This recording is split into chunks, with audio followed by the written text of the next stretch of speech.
Where once chaos ruled, now comes calculated intention. Gaza no longer responds with scattered defiance, but with a vision sharpened like a blade. Every move has meaning. Every step is a declaration. This is no longer the cry of the desperate but the song of the determined. The strategy is not just in weapons, it is in willpower, in knowing when to move, how to strike, and where to withhold. The rhythm of resistance has shifted from reaction to precision, and in that shift, hope becomes action. The fire of strategy births a new dawn. In the trembling land of Gaza, where the sky has often rained down steel and sorrow, something new rises, not chaos, not panic, not desperation, but purpose, a strategy that walks with steady feet and eyes that see far beyond the dust of the present moment. For a long time the narrative was filled with images of broken streets and grieving mothers, of makeshift shelters, and a people seemingly caught in a storm they did not choose. But now those same people have risen, not with rage but with reason, not with recklessness but with resolve. This is not the beginning of a new war, it is the beginning of a new way of waging one, a new mindset. Gaza has stepped into a posture that says we are not here just to endure, we are here to design, to define, and to deliver. The shift in strategy is not merely military, it is mental. It is a psychological transformation from survival to assertion, from reacting to creating, from merely existing to determining what kind of existence they will shape for themselves and their children. Strategy is a fire that burns clean through the fog of confusion. It demands vision, and vision comes only to those who have wept enough to wash their eyes clear. Now those who once moved in the shadows of doubt move with confidence. Every act is deliberate, every message encoded in action. Gone are the days of lashing out without aim. Today the arrow knows its target before it leaves the bow. And more importantly, the archer knows why he draws the string. There is deep intention behind every motion, and that is where strength is born. In war, the greatest weapon is not firepower, it is understanding. To understand your enemy, to understand yourself, to understand the terrain and the time, is to hold the keys to transformation. Gaza has begun to wield this understanding like a master craftsman. They no longer strike simply to respond, they strike to reshape. The battlefield is no longer where they are forced to fight, but where they choose to engage. It is a reclaiming of agency, a reclaiming of dignity. It takes immense courage to strategize under pressure. When the world watches with prejudice or indifference, when resources are scarce and lives are on the line, to pause and plan, to resist the urge to lash out wildly, is an act of wisdom wrapped in fire. That is what Gaza is doing now, acting not with the desperation of the cornered, but with the precision of the prepared. The strength to think in chaos, to plan under fire, is a sign not just of survival, but of sovereignty. This new dawn is not quiet. It hums with the energy of transformation. It crackles with the promise of redefinition. The world may continue to misunderstand, to misreport, to mischaracterize, but the truth is not altered by misperception. The truth is that Gaza, through its new strategy, is writing a new chapter. It is choosing not to be defined by its pain, but by its purpose. Let others measure power by the size of armies and the range of missiles. Gaza now measures power by the clarity of its direction, the sharpness of its aim, and the resilience of its spirit. This fire will not be extinguished by force, because it does not come from the outside, it comes from within, from a people who have decided that enough is enough, and that survival is not the only goal. Victory may not come overnight, the road ahead may still carry sorrow, but one thing is certain, the fire of strategy has been lit, and it will lead Gaza not into more darkness but into the dawn. When the hunted rise, they become the storm. There is something profoundly powerful about transformation born in the crucible of oppression. It is not just a reaction, it is an awakening. For years Gaza has been portrayed as the cornered, the besieged, the vulnerable, bombarded from the sky, cut off from the world, and labeled in ways meant to diminish its humanity. Yet in the silence of broken nights, in the shadows of destroyed buildings and shattered dreams, something began to stir. Not just resistance, not just survival, but a deep roaring shift, a metamorphosis of spirit. Those who were hunted, who were expected to flee or cower, have chosen a different path. They have stood, not merely in defiance but in full awareness of their strength. Fear has lost its grip. Pain has been alchemized into purpose. The eyes that once watched the skies in terror, now scan the horizon with resolve. The hunted have learned the terrain, studied the patterns, and felt every tremor of betrayal and every pulse of injustice. And with that knowledge they rise, not wildly, but strategically, like a storm that knows exactly where to strike. It is one thing to run from the hunter. It is another to reverse the roles. Gaza has begun to take back that power. No longer is it merely reacting to attacks, it is shaping the nature of confrontation itself. The storm they've become is not born of chaos, it is born of control. Precision replaces panic, intent replaces impulse. There is discipline in the rage, and there is clarity in the roar. And that is what makes it unstoppable. The targets are no longer random, the actions are no longer desperate. This is not the cry of the wounded, it is the march of the awakened. And when the awakened rise, no amount of weaponry can dim their light. When a people become the storm, it means they are no longer content to play by the rules written by their oppressors. They write their own definitions, they declare their own battlefields. They fight not to survive another day but to reclaim every day that was stolen from them. To become the storm is to know your own strength so deeply that you no longer seek permission to act.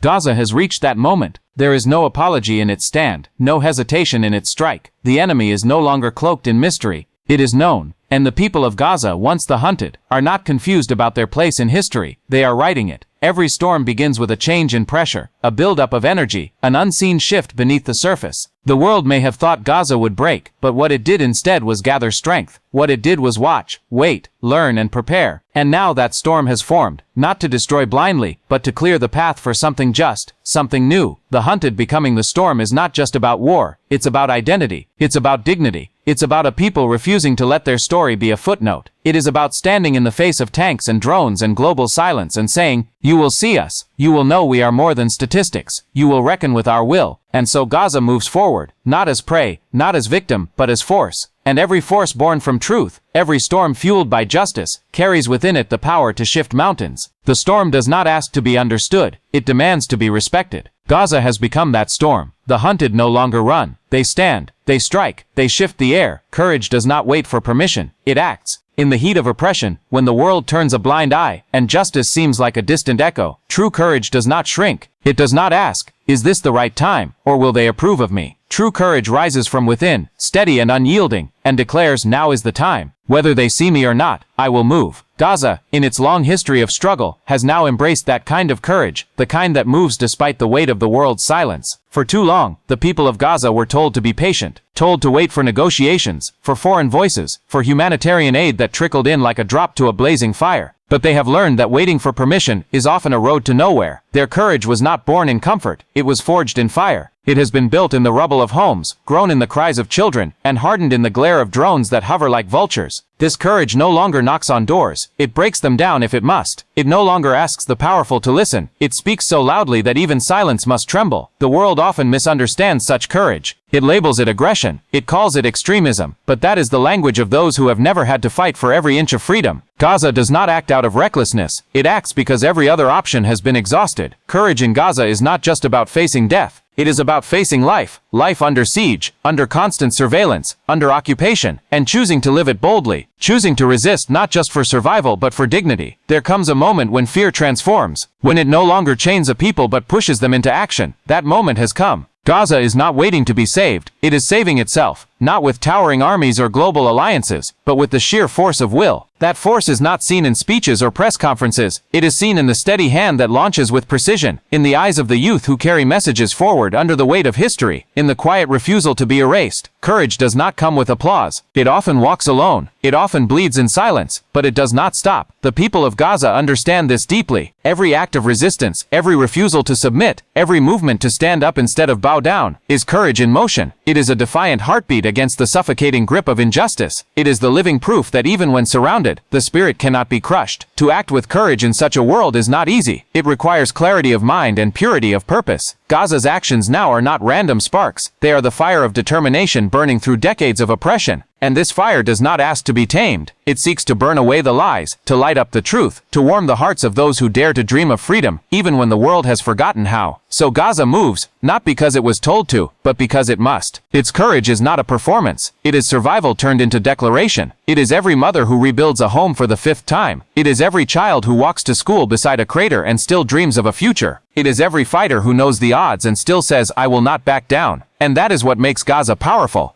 Not the tools it uses, but the courage that fuels them. The courage that no wall can contain, no blockade can choke, no propaganda can erase. Because real courage never waits, it acts. And when it does, it changes everything. True power is not in numbers, but in purpose. It is easy to be deceived by size, by noise, by the weight of tanks, and the reach of drones. But history has always favored the ones who knew why they fought, not just how. Gaza has become a living testament to this truth. Though surrounded by overwhelming force, though targeted and isolated, it draws strength not from sheer numbers but from a collective purpose that refuses to bend. That purpose is not born from politics. It is rooted in something far deeper, more sacred. It is the right to live, to exist with dignity, to raise children in peace, to speak freely, and to belong on the land that raised them. Purpose cannot be measured by satellite imagery or military intelligence. It lives in the hearts of people who have tasted too much injustice to ever forget what they are fighting for. In Gaza, every action, every step forward, every refusal to stay silent is driven by a core of clarity. They are not scattered. They are not confused. They do not move for the sake of movement. They move because they know where they must go, and they will not stop until they get there. This clarity is what gives a small force the ability to stand against giants. The occupying powers may count their victories in square miles or weapons deployed, but Gaza counts its power in meaning. Each life lost is remembered, not erased. Each moment of struggle adds fuel to the fire of purpose, and that fire cannot be extinguished by bombs or borders, because those who fight with purpose carry within them a strength that cannot be seen, but can always be felt. There is something terrifying to an oppressor about a people who will not surrender their purpose. You can destroy buildings, but not conviction. You can block aid, but not hope. You can control the airspace, but not the dreams of a determined people. Gaza knows this, and that knowledge is power. It is a power that outlasts military campaigns. It is a power that echoes through generations, passed from hand to hand like a sacred trust. Power rooted in purpose is not aggressive. It is enduring. It does not seek to conquer. It seeks to exist fully and freely. Gaza does not ask to dominate. It asks to be left in peace. But if peace is denied, then resistance becomes not a choice but a duty. And in that resistance lies the strength of purpose, a strength that does not retreat,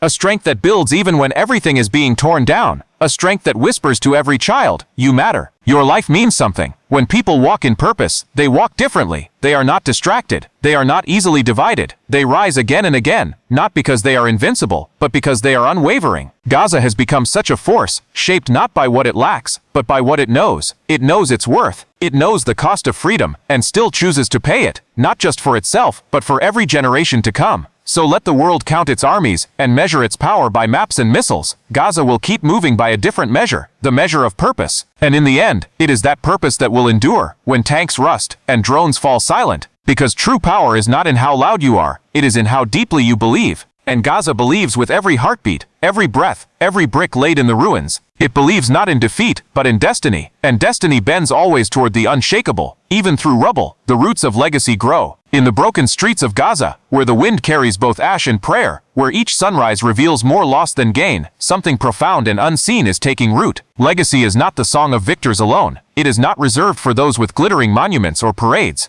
True legacy is forged in the quiet acts of endurance, in the refusal to vanish, in the decision to rebuild again and again, even when the world expects you to give up. And Gaza, wounded but unyielding, is building that legacy, not on borrowed strength, but on the deep enduring will of its people. A child learning to read beside a shattered wall is part of that legacy. A mother planting herbs in a can on a windowsill blown open by war is part of that legacy. A fighter, outnumbered but not broken, walking into danger not for glory but for dignity, that too is legacy. You see, legacy does not wait for peace to arrive. It grows in spite of pain like weeds in concrete, like light under a locked door. The people of Gaza are not simply resisting, they are remembering. They are reminding the world that identity cannot be bombed out of a soul, that truth cannot be buried beneath rubble. For every home that falls, 10 memories rise. For every martyr, 100 stories echo. And in those stories, the spirit of Gaza lives on. The world may measure destruction by the tonnage of bombs dropped, but Gaza measures resilience in how many times it chooses to rise. This is the essence of legacy, not what is destroyed, but what refuses to die. The buildings may be leveled, but the love, the heritage, the sense of belonging, they stand unshaken. This legacy is not built with the approval of others. It grows in defiance of indifference. The cameras may come and go. The world's attention may flicker like a weak flame. But Gaza's people do not wait for recognition. They continue. They write their names in history, not with ink but with the actions of those who dare to dream of tomorrow even when today is filled with grief. A land that holds its people this close, even through fire, even through blockade and exile, becomes more than a battleground. It becomes sacred. And the legacy is not only for today. It is being carved for the generations to come. The children who play among ruins learn something powerful, that they come from a people who did not surrender, that they come from a people who chose to speak truth when silence was safer, that they come from a people who stood firm even when the earth shook. That inheritance is not measured in money or property, it is measured in courage. And Gaza is rich in courage. Let no one be mistaken. This is not merely a story of tragedy. It is a story of planting trees under skies filled with drones. It is a story of teaching poetry in tunnels, of weddings under curfews, of laughter breaking through checkpoints. These moments, though small to the outsider, are monuments in the hearts of the people. They are declarations. We are still here. And being here, still loving, still fighting, still dreaming, is itself the legacy. One day the dust will settle, the wounds will scar over, but what will remain is the record of a people who refused to disappear, who insisted on existing in full color, even when the world tried to paint them in shadows. That is what legacy looks like in Gaza. Not statues of bronze, but souls of iron. Not stories written by outsiders, but truth etched into the land by those who lived it. And that legacy, rooted in resilience, watered by tears, lit by hope, will never die.